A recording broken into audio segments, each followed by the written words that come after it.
बिस्मिल्लाहिर्रहमानिर्रहीम। This is Tanveer Kazmi अपने नए चैनल के साथ see the world through Tanveer Kazmi के साथ फिर हाजिर है। दुनिया को तनवीर काज़मी की नज़र से देखें। जैसा कि मैं पहले बता चुका हूँ कि मेरे पास कोई ऐसी इन्फॉर्मेशन स्पेशल नहीं है या कोई कॉन्टेक्ट है किसी के साथ।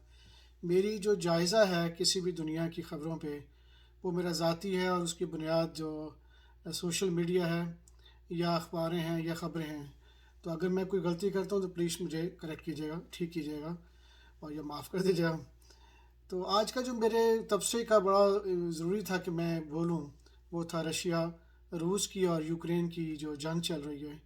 वो एक बड़ी तकलीफ़ दह चीज़ है और उसकी मेरा ख़्याल था कि मैं उसके ऊपर जायज़ा दूँ। जब से 2014 से लेकर अब तक रूस और यूक्रेन के दरमियान जो टेंशन चल रही है उसकी बुनियाद पे 14,000 से ज़्यादा मौतें हो चुकी हैं मिलिट्री के तौर पे भी, और दसों हज़ारों के हिसाब से 2022 के बाद से जो है वो हो चुकी हैं। और आप याद रखें कि और बिल्डिंगें और डिस्ट्रक्शन और तबाही और जो और चीज़ें वो उससे ज़्यादा हैं। अब हम देखते हैं, जायज़ा लेते हैं कि क्या वजह है। क्या ऐसी वजह तो नहीं है कि ये आपस में कोई मजहबी इख्तलाफ रखते हैं? क्योंकि रूस का और नेटो का अलायंस का जो आपस में इख्तलाफ है वो कई सालों से चल रहा है और आपस में झगड़े हैं। तो जब मैंने रिसर्च की तो मुझे पता लगा कि जो रूस है वो एक ऑर्थोडॉक्स क्रिश्चियंस से ताल्लुक़ रखते हैं और 41% से ज़्यादा जो ईसाई मज़हब है वो ऑर्थोडॉक्स है। उनके अपने तरीक़ाकार हैं, एक अपने बिलीव्स हैं। इसी तरह अगर आप नेटो अलायंस की तरफ जाएं तो उनके पास 86% से ज़्यादा जो हैं वो कैथोलिक क्रिश्चियंस ईसाई हैं। तो कहीं ऐसा तो नहीं कि ये जो इख्तलाफ लगातार चल रहा है जंगों की बुनियाद, कि ये कोई फ़िरका बंदी की बुनियाद पे है कि एक ईसाई मज़हब समझता है कि मेरे बिलीफ ठीक हैं और दूसरे समझता है कि वो ठीक है, वो गलत है, मैं ठीक हूँ। सो डूज़ और डोंट्स, क्योंकि जब इख्तलाफ होते हैं तो कुछ हम ऐसी चीज़ें कर रहे होते हैं कि जो हमें ठीक लगती हैं और दूसरा तबका कर रहा होता है वो उसको ठीक लगती हैं।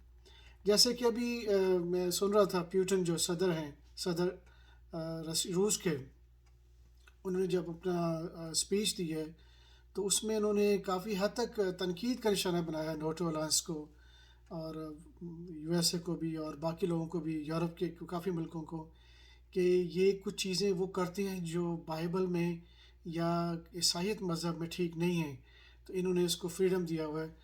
तो कहीं ऐसा तो नहीं है कि ऐसी यही बुनियाद बन रही है हमारे इतने बड़े इख्तलाफ की वजह से? तो इन आपस में इख्तलाफ की वजह से दुनिया पूरी सफ़र करती है, याद रखें। हज़ारों लोग कत्ल होते हैं, डिस्ट्रक्शन, तबाही, बर्बादी होती है, दुनिया का अमन ख़त्म हो जाता है और खाने की शॉर्टेज होती है, फूड शॉर्टेज होती है, एंग्जाइटीज़ बढ़ती हैं, बीमारियाँ आती हैं और तकलीफ़ें होती हैं और सफरिंग्स होती हैं। और याद रखें कि खालिक कायनात जो दुनिया का मालिक है वो ऊपर से आपको पानी दे रहा है, खाना दे रहा है, और इसी जब वो देखता है कि हम लोग आपस में इख्तलाफ रखते हैं, इंसान बजाय आपस में इकट्ठे रहने के, तो फिर वो हमारे पास और भी जो नेचुरल डिज़ास्टर्स हैं, जो कुदरती आफात हैं, वो भी बढ़ जाती हैं। जिसमें आप देखें ज़लज़ले आते हैं, वायरसेस आते हैं और बड़ी हवाएं, बड़े बड़े गोले आके पूरा पूरा शहर उड़ा देती हैं और ख़त्म हो जाती हैं। तो जंग में कोई जीता नहीं है, क्योंकि हर एक के पास गन है, मिसाइल्स हैं, सब कुछ है, लेकिन उसमें तबाही होती है। इंसानी ज़िंदगी जो इंतहाई मुश्किल से माँ के पेट में हम निकलते हैं, बनते हैं, उसकी तख्लीक इतनी इतने कई साल लगते हैं उसको एक अच्छा बनने में, और उसको जंग के ज़रिए, गोली के ज़रिए उसकी ज़िंदगी मिटा दिया जाए। तो इसका हल जंग नहीं है, कोई भी इख्तलाफ आपस में। सबसे बेहतर यही है कि हम इंटरफेथ डायलॉग करें, जो मजहबी आपस में इख्तलाफ है उसको ठीक करें, आपस में बैठे रहें, गुफ्तगू करें और बार बार करें और एक दूसरे को सुने। ये मत कहें कि जी ठीक है, आप गलत है, मैं ठीक हूँ। आप, और जब आप सुनेंगे, लगातार मीटिंग्स करेंगे और लगातार जब बैठने से क्या होता है कि फिर आहिस्ता आहिस्ता आप में एहसास होता है, आप घर जाते हैं कि कुछ चीज़ें तो मैं गलत कर रहा था, कुछ चीज़ें वहाँ से ठीक नहीं है। फिर अगले दिन आते हैं, फिर आप जब गुफ्तगू करते हैं, इस तरह कई दिनों के बाद, कई महीनों के बाद आहिस्ता आहिस्ता आपको एहसास होता है کہ ہم تو سب انسان ہیں، ہم سب آدم کی اولاد ہیں۔ کائنات کے مالک نے کہا تھا کہ تم سب ایک ہو، ایک باپ کی اولاد ہو، دنیا میں پھیلی ہوئی ہے۔ ہماری رنگ، نسل، مختلف لینگویجز جو زبانیں ہیں، اس کا مطلب یہی نہیں ہے کہ ہم الگ ہیں، ہمارا ہم سب ایک ہیں۔ تو ہمیں چاہیے کہ جب بھی کوئی جھگڑا ہو آپس میں جنگوں کی صورت میں، تو ہمیں کچھ چیزیں جب لگاتار آپ بیٹھیں گے گفتگو کریں گے تو کچھ چیزیں میں چھوڑ دوں، میں سمجھتا ہوں ٹھیک نہیں، اگر دوسرا کہہ رہا ہے کچھ وہ بھی ٹھیک کریں، اور پھر آپس میں ہم انشاءاللہ یہ چیز کریں گے۔ اور اس طرح امید ہے کہ یہ جنگیں ختم ہوں گی۔